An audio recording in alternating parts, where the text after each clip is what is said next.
ito ay rated SPG. Striktong patnubay at gabay ng magulang ang kailangan. Maaaring may masiselang tema, lengguwahe, karahasan, sexual, horror o droga na hindi angkop sa mga... Nabulgar na nga ni Ronnie ang katotohanan tungkol nga sa pagkatao ni Lorena na itong si Lorena at si Carol ay iisa.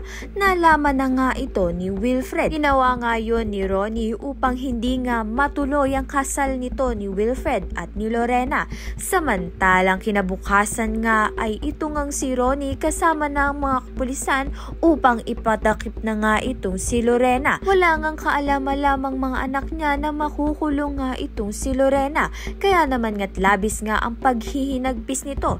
Lalong-lalo na nga itong si Tristan na kapatid niya na hindi niya na nga ito may paglalaban. Mabuti na nga lang ay bago pa man nga mangyari na madakip siya ng mga kapulisan ay nakilala niya na nga ang tetestigo sa kanyang kaso na nakita nga ang lahat na pangyayari sa gabing iyon.